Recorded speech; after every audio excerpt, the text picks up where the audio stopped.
Good morning, good morning, good morning, you guys. Happy Monday. I know you're seeing all kind of stuff back here in the background. I didn't really get a chance to. There we go. Sorry about that, guys. Just had to get a little bit more adjusted there. Anyway, happy Monday, happy Monday. Hope everyone had a great weekend. This weekend we had my event. It was great. I want to say thank you. If anybody is catching this in the replay, I want to say thank you all to everyone who came out on Saturday to the Vegan Curious event. It was fun. It was great. I think everybody had a good time and people walked away and learned some things. So that was great. That's all I ask, and that's fulfilling, just to know that people walked away with some information. So I'm really, really excited about that. And plans are underway for our next Vegan Curious event, which is going to be March 23rd. Location and location TBD. Time will likely still be 11 a.m. to 1 p.m. I feel like that's like a little sweet spot. So I'll wait for a couple moments just to see wait for people to come on in and join the conversation this morning. So yeah, the event was great. Caught up on some rest on Sunday. I don't think I went anywhere on Sunday. Oh no, I did. I went to the farmer's market. And going to the farmer's, I like really going to the farmer's market more in the summer and in the fall. The winter time is kind of, I don't know. I guess there's some things, but it's not as exciting. It doesn't seem as many options as at the farmer's market as it is in the spring, summer, and fall. Because apples are the big thing and oranges are the big thing in terms of fruit. And then vegetables, you still get kale, but I don't see my eggplant. I was kind of really loving my eggplant. See definitely some the root vegetables. But anyway, good morning, good morning, good morning. This is Tamiko Garner. I am your plant-based vegan sister, keeping it real and relatable, helping you to adopt a relatively healthy lifestyle at one plate at a time. That is getting smoother and smoother, you guys. I'm getting better and better with it. Woohoo! I'm so excited about that. And today we are talking, this is day 11 of the plant-based, this is day 11. Oh, sorry about that. This is day 11 of plant-based transition made simple. And today we are talking about eggs. I know that's one of the things that everybody kind of likes. And so this whole week I'm going to be talking a lot about different substitutes. So we're going to talk about egg substitutes today, and then I'm going to talk about like flour and sugars and different things that we can substitute meat alternatives. So this is like the big question, right? I believe that everybody is always curious about, how do I get eggs, and how can I bake, and what do I do about meat, and how about the flavoring? So I want to tap in that this week. So stay tuned for this week. Each day I'll let you know what's going to be the new thing that we will talk about. So today is all about the eggs, and one of the things eggs are something that we use a lot in like our baking, right? We use a lot of baking and so forth. So what is the real reason for eggs besides scrambled eggs and, boiled eggs and eggs over easy, just eating them? And as everybody says, the protein. But I'm going to tell you about, like I said before, you can get your protein. There are plenty of sources to get protein. And so it doesn't have to worry about always being an egg. So one of the role of eggs in baking, if you realize that eggs don't really have much of a flavor, right? So the main role for eggs is basically there's three things. It provides a structure, it acts as a leavening ingredient, and it provides moisture and richness. And the richness is because, it's got the fat in the egg, the liquid and the fat. The leavening, it does help baked goods to rise. And then in the structure, it helps to, when it's heated, the eggs get solid and they bring things together. So that's it's like that binding agent. So and then when you're doing vegan baking, there is more than one source of using something to substitute for those three things, depending on what you're baking. And I will post something more in depth. I know right now I'm just kind of gonna glaze over the top things, but the first thing is the flaxseed meal. That is what I use a lot when I'm making like cornbreads and different baked goods like pancakes and stuff like that. So what it is you take your flaxseed, you grind up your flaxseed, then it becomes like a meal. Ground flaxseed, it becomes a mealie. You take 1 tablespoon of flaxseed to 2 to 3 tablespoons of water, and you stir it up, let it sit for a little bit.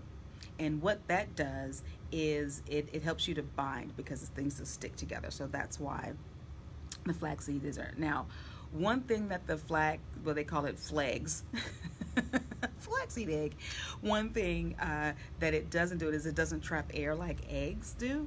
So recipes like angel food cake and crepes are probably using a flaxseed may not be your best option.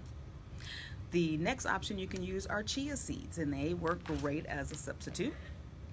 And basically, you would take 1 or 2 tablespoons of chia seeds and then mix it with hot water and let it sit before mixing in the rest of your ingredients. And so chia seed and flax are great sources of omega-3 and protein.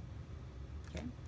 Your next option is you can use Energy, and that's ENER, the letter G, egg replacer. It's been around for a while, and it's a lot easier to use it because it's already it's got everything already mixed in there, and it excuse me, sorry guys, it is made up of different starches and leavening ingredients, so it can help with the rising, as we talked about before. Since the flaxseed won't do that, it'll help that. So it does a pretty good job of mimicking eggs in baked recipes. The downside is you might not find in your local supermarket, but you can probably order that online. I haven't used that one just yet. Someone even said that they've used this egg replacer, this one in particular, to make a vegan quiche. So I've seen some recipes out there for that. The other option is you can use baking soda and vinegar. So baking soda and vinegar bubble when you mix them together. This is perfect to add some fluff to and airness to your baked goods. So you would mix 1 teaspoon of baking soda. Oh my God, I sound like I came from the country.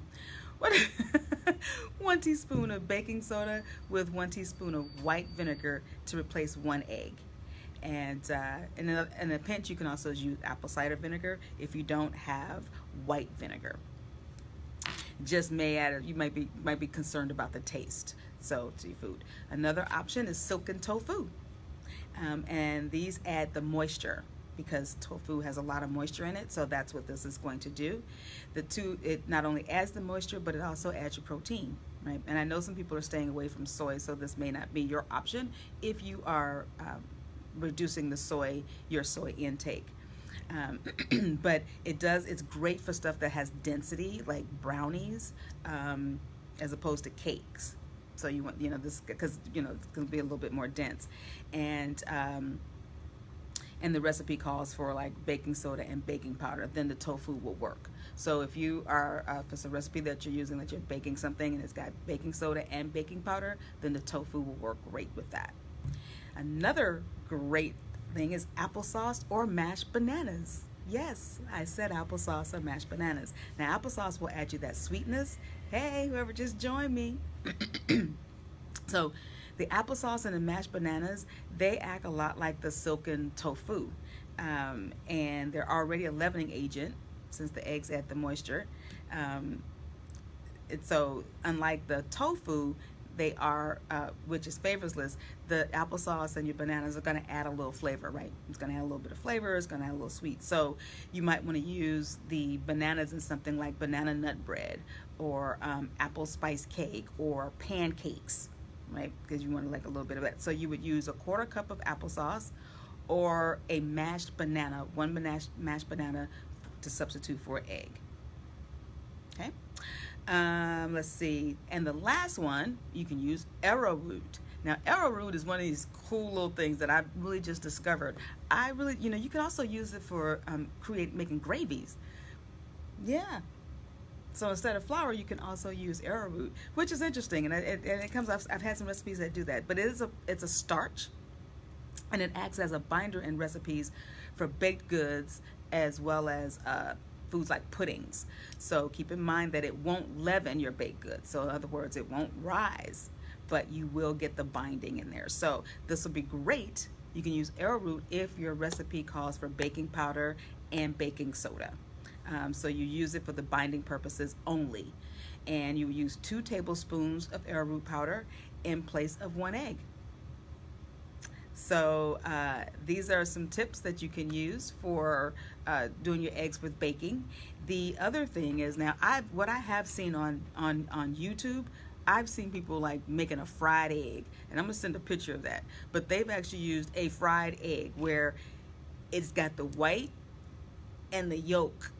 Yes, yes. So now I'm gonna have to give it a try. So maybe one day I will. I might have to do this pretty soon, actually, and then I'm thinking about it because I'm really, really curious that you can take this and make an egg. And you guys, it looks like so real. Like, it looks really real. I'll post a picture in the in this post about this, but it is. It looks real. I'm just curious about how it tastes. So what they've used, this particular recipe, I found one online, and she used like some pumpkin, nutritional yeast. I think I mentioned to you guys before that nutritional yeast is a vegan's best friend. And they used corn flour, water, olive oil, black pepper, and black salt. Now let me tell you what that black salt is. That black salt gives you that, you can use that when you want to have that eggy taste, because it's kind of got that sulfur smell to it, and it gives you a little bit of that sulfur taste. So when you use black salt, say for instance, if you're making potato salad and you don't put eggs in there, right? You can sprinkle in some black salt and that'll kind of give that little bit of that sulfur flavor that you get from an egg when it's cooked, obviously, because you don't get that when it's not cooked. So so this is kind of interesting. And then that was the yolk. And then what they did for the egg white is they used coconut milk, rice flour, water, and some salt. And you mix the yolk ingredients together. And then so I have to read this. This is just really, really cool, you guys. I was like, I have to try this. And then I've seen an actual video as well on YouTube. So you can look up vegan fried egg, and you will see several recipes for it out there. So if anybody tries it, let me know. I'm gonna give it a try, just so that if I want to get that taste of the fried egg. Now I will say that you're not going to be able to replicate a boiled egg on a plant-based vegan eating style. That's just not going to happen. Okay, sorry guys. So if you like your boiled eggs, this may not be the way, but I'm gonna keep researching, because you never know, there may be. But at least we can get a fried egg and you can bake. So get to baking, you guys. I know I've tried some of my favorite things that I've used for egg replacing has been the flaxseed. I use that a lot. And this past weekend I used Bob Red Mill's egg replacer, and they have 2 types. They have one that is gluten-free and one that's not. So I used the gluten-free one, which has this interesting consistency. So I'm gonna tell you now, when you use it, it doesn't have this nice little watery texture. It's got this like almost really it's like that. That's the best way I can describe it. But it worked. It worked. I made cornbread and it worked. So I'm going to continue to try different things to see how they work out with replacing eggs. But I want to let you know that you can bake and still have some delicious goods. And you can have it plant-based, you guys, with the vegan egg. It all takes an understanding the purpose of the egg in your foods. Okay, so I want to say thank you all. If you're catching this on the replay, thanks for catching the replay. Hit it when you do catch this in replay. Just type replay and write your comments. Feel free to share this video for all those who are curious about eggs and veganism, or eggs and plant-based life. Be sure to share it, you guys. Go ahead and come on and visit us over at Plant-Based Vegan Sistah. It's a journey where we share more information, and that community is going to be built up more and more. And I want to build a community with you all. This is Tamiko Garner, your plant-based vegan sister, keeping it real and relatable, helping you to adopt a relatively healthy lifestyle, one plate at a time. One plate at a time. That's all it takes. So join me tomorrow where we will continue the conversation talking about substitutes. So I believe tomorrow is going to be about different flours. So tune in tomorrow to find out about the different flours that you can use and their purposes. I have had a frog in my throat all morning, you guys. So thank you for coming in, you guys, and I will see you all tomorrow, 8 o'clock a.m. Bye.